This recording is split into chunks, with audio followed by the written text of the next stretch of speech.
Voilà, bonjour Mbote, Mandekou Balandia, Doudou Montire TV, dans le monde entier, vous êtes belé, et c'est un moment où vous avez vu, vous êtes un kiango, vous êtes un kiango, mais vous êtes un belé parce qu'il y a des vérités, des révélations sur la coalition FCC Cash, où le bois sera éventré par un invité de Marc Otoyambi de l'Opo Nabino. Boyoka Makambo Etali Liwa, il y a juge président. Boyoka Makambo Etali procès à Caméré et pourquoi pas aussi procès à Jean-Jacques Mamba et avenir à coalition FCC Cash. Est-ce que vous continuez Toté. Mbote mingi mona mboka Barnabé na peso maloba na peso tango se présenter comme il faut pour na bâtiment ba dans le monde entier. Oui, que dans les jackets au danger, oui, que vraiment original. Bon, on est à solo. Ah, non, mais merci beaucoup, Moutir, grand prêtre. Vraiment. Non, et c'est de m'avoir invité. Bon, bah, bien gâté comme on a Barnabé, Milingagno, Ouimana, Isombia, Nazali, président national et à rassemblement des leaders congolais. N'a pas porte-parole et à les progressistes, Sami Badibanga. Oh, écoute, tu fait la maman, de l'autre côté, de Kunda mère. Mais même Bombo, Marine Bombo, Badibanga, les longs de Kota Mabele, mes condoléances na président national Nabiso. Bon, numéro l'anglais 081 51 44 311. Pesson sous Malembe.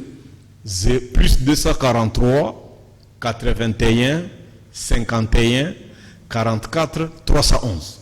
Très bien, c'est parti. D'abord, respect aux morts. Tokena Naliwa Oyo. Il y a juge président. Éviter tango sangwana isa kondini ah et le batamina simanango ah merci beaucoup pe ba moro mingi to mona mona mboka na biso obi que type corona toté type ana Raphaël il a impressionné ba congolais na ngonga muke na deux séances à Pamba ba congolais tout baleli type pourquoi il était calme imperturbable j'ai même compté à tout nika 4 questions à Pamba. Donc, premier jour, on a 2 questions. Deuxième séance, on a 2 questions. Mais un homme très calme. À la question que non, juge, magistrat, il y a solo, Zalipe Namboka.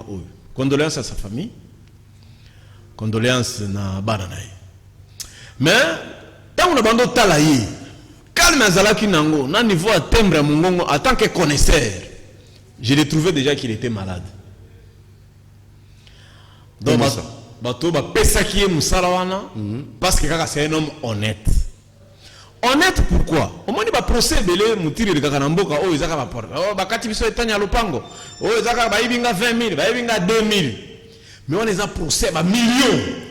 Le premier point kakana Jamal 57 millions. Comme corruption koya na niveau à blagité. Tant ba lobela ka l'état congolais a protégé ba magistrat ba yo kakati. Un type comme ça, Bosundoli kaka na bandal, avant de kaka boye, bopesi écarté.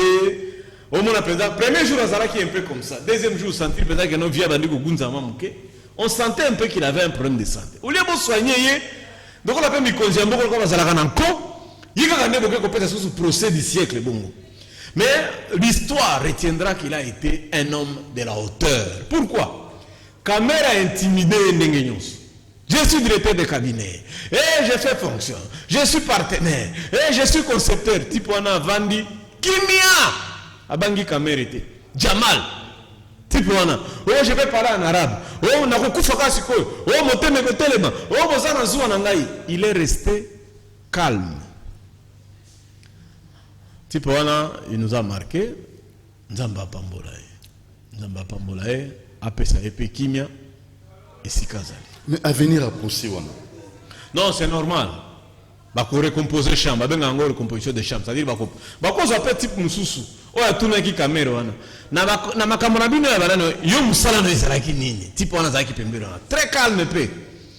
Mais ça s'appelle déjà la recomposition de chambre. Bah, qu'on tient à juge mususu, oh ya koya, koloba, akotanga pe ba PV. Je ne sais pas très bien si le 3 juin, procès Kozara, parce qu'il faut pas Babasara Matangat. Il faut pas équiper la Sika, Batanga pe papier.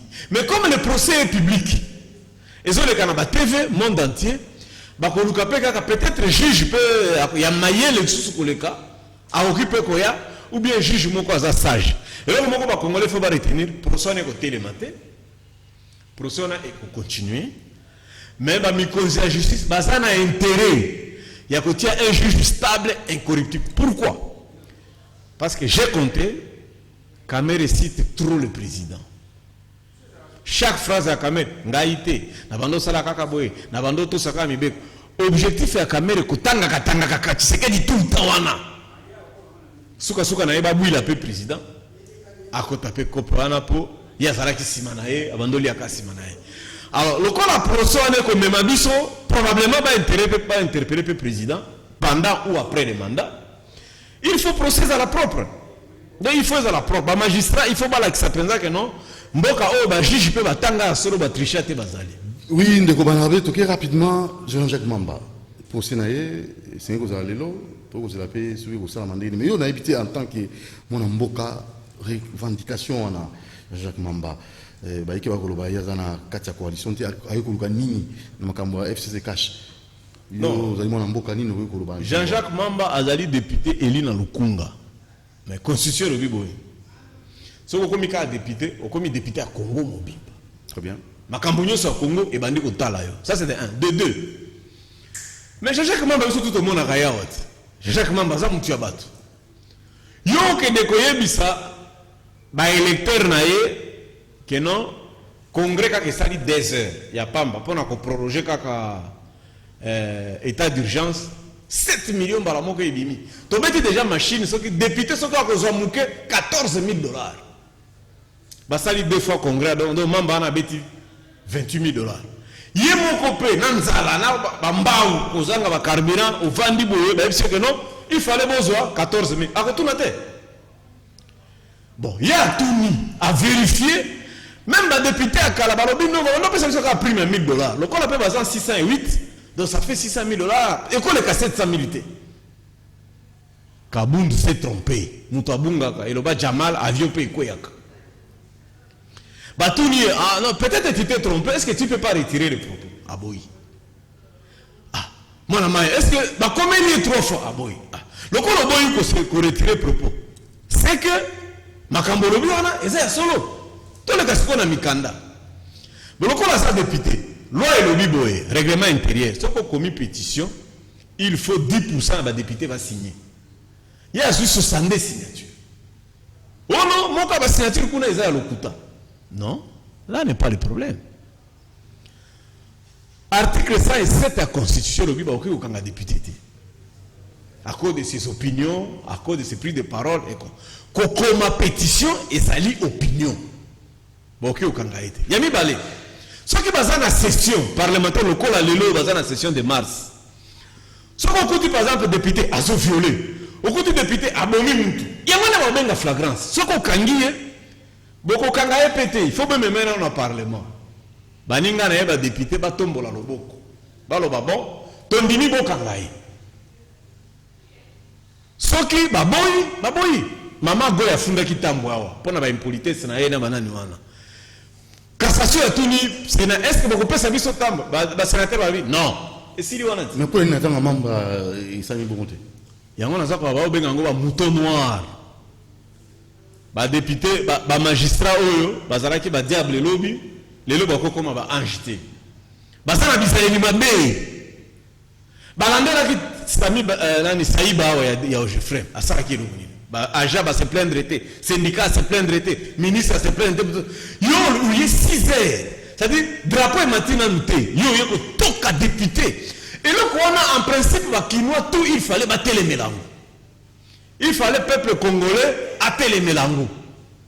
Donc, il y a toka député, à la moukina noté, il y a toka, bon, c'est très grave contre la démocratie. Parce que tu peux, asariga musala na e. Asariga musala na e. Yango na mwana ki ba député ba koti ba bengani na Kabundu wana et puis ba yebisi na ni cassation telemisa biloko wana. Mais là ba justice ba lobi non, eza faux usage de faux, il faut vous démontrer biso que eza faux et usage de faux. Donc vous avez faux usage de faux, eza la faux, eza la vrai. Parlement a lobby, le parlement to sala ka ba loi, ba telemisa procès wana. Il faut ba telemisa procès wana Mamba a raison. Kabunda Kei, Kamere na Makala, coalition Ngoba, accusation sur accusation. Est-ce qu'il y a vraiment coalition? Il y a coalition parce que c'est entre deux jours. Banani Jikaka na Beton. Jikaka na Boutou il y a le 23, poto comme le 24 janvier 2010. Nga yebisa ki tseke di bo. Omenga na Betio, nazala ba député, nazala ba mandataire, nazala bango poste to ne feza la yanga. Mais moi na ma ito sala na yo. Apesi quelques ministres, apesi ebwe. Bon, to komi kuna batango comportement na bango komi kaka ya loza. Loza banene. Kabunda bando kota na parlement na sapato moko ti lokolo moko. Oh, pourquoi? Bah qui c'est été? Kabunda wana. Voilà, avez-vous des preuves? Maintenant, monsieur, j'ai des images Kabunda bando kota na sapato. Alatika sapato lokolo à gauche, lokolo à droite ezangi sapato. Oh. Yami balé, abando vanda na emisiko na munyerete. Est-ce que voilà ta chapeau na miso bato? Toi abando pesa bato mbote te. Bato ba robe kutu komona tsike des aka facile ko le ka komona Kabunda. Yewana soki ba fingi aina ba motard ba ko attaquer ba député. Bato ba tia ki wana ndo ba député. Ba tia ki wana te poser la ki Kabunda président. Non. Il dépêche ba député belé ya mayele. Comme Bokis na législature à 2011-2006 azalaka membre ya bureau tout mosusu wana azalaka secrétaire général na bango wana mokongo moko boye ye mpe azalaka membre ya bureau donc kozala bato ya idps kozala na bureau ezalaka nango normal mais bisaleli etype wana bon bato mosusu baatanga te donc il faut azongela wana biloko wana kokenda tikuna te aza na akotanga na nino te yelka non bon kotanga elingi koloba kolataki to janor osilisaki lokola za kote kizamini pe atanga kati obita kizamini pe kana na yel kana o mona kazo pasteur azo tricher un examen sur la question du Saint-Esprit au mona eloko ana do pasteur a triché et motuna sur le Saint-Esprit ye mutalo baka langue au mona ke do yel kana il faut battre la ngobi il faut battre la c'est tout fika otanga na yel ka ko banga ete est-ce qu'on va venir ya coalition bazar calme à venir eza kimia et vous la paix eloko te. Ata Kabunda yana ki échanger le côté caméra kenda ki ça la paye le peuple maintenant non mais tu sais que le social peuple non tu sais que l'indé faille salvation tu sais qu'il va répondre et puis ce qui est grave à moi il y a Étienne premier docteur en droit l'homme de droit état de droit tout ça mais niveau béton otika ilunga tala ilunga memi eto na 20. Donc, le président là, il y a un monde attaque le premier ministre, ça n'a pas saboter. Au bout de tout le jour, paf, tout est comme à 30. Na mataki na taxi, taxi, il faut que ça moi si na talakanga na futa ka palais à $30. 3 makasa à $10. C'est quoi, comme 60 000. Lobi mutiri na zaraki na arrêt, na telemi bo, non monaba. Ba momi bazoya, soki batuni taxi mati. Batuni taxi, batuni ko regretter matata. Parce que comme la période de Matata, transfert dans Tambola, de Malukuti, gare centrale, 500 francs. Vous allez réclamer Matata. Vous allez réclamer Matata. Matata poni. Ah, oui, que vous avez Prado na yona. Yo Matata, te biso ba transfert Katania wa. Lokola biso to mando tamba biso transfert na biso za kanelo kuna munene wana. Mais ba to comme regretter Matata po sous Matata. Matani Kibala gare centrale 500 francs. Maluku. Tigar 500 francs. Transfert dans ça. Maintenant on va ko ba FCM zogo empêcher développement mboka ba ko empêcher cash ko ça mosala. Ah mutranga ba pesi yo momenti ya zemiti na nuzemiti. Yo nde mokonzi. Lorsque tu constates que bazako ko saboter, benga na bango. Vraiment ce que tout le monde vient na kasongo même yamba alikika na télévision le ministre tel na bengani yo. Ce qui président Félix andimi parlement a interpellé ministre ya formation professionnelle pour tu pas na ibaki mbongo ya 100 jours na Kasai. Pour exemple bengarami du mususu anati. Ah bengara ba mote point. Au moins après ba type wana ba ministre wana ba impoli, c'est-à-dire que ça le président ça la conseil des ministres président lati masque. Mais la ministre bazo bimela elongi na TV liboso à président sans masque. Donc président et là on a image on a invité que ça choqué ba congolais mususu. Alors geste barrière ba ko se bétendre. Président de la République a ça conseil des ministres na ba TV. Président lati masque. Mais t'as là le ministre sans masque. Au bout que Kabouya a tu peux faire la déclaration t'as là président Ligue de jeunes sans masque. Président le bito sangana 2020 t'as Mais la violation, bon, mon côté. Le président Félix, il faut ça l'attention. Année et Syrie, 2010, écoute. Donc, année prochaine, tu vas dire, j'ai un enrôlement, nouveau majeur, campagne, marche, elle a fallu le rozonga, marche bandi, c'est bandi, les sous. Ce qui Kabila a dit 2 ans, il y a des passements, tu sais qu'il doit faire attention, même pas 2 heures probablement à vous. C'est quoi? Il a Kanda ou bien? Mais cher, mais vous gérez ensemble? Yo so monato ya. Vous gérez ensemble, non?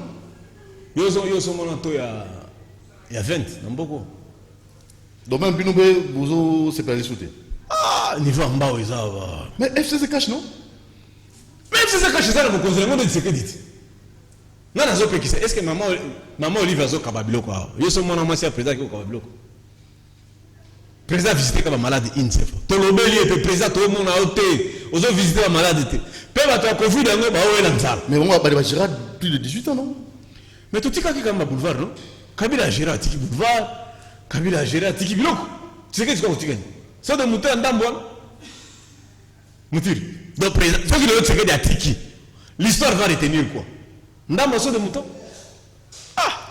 Vraiment Barnabé pour nous qui ça na batos balandio na habité ni ngolo ba est-ce que peuple congolais peut espérer? Eliki ya nzambe.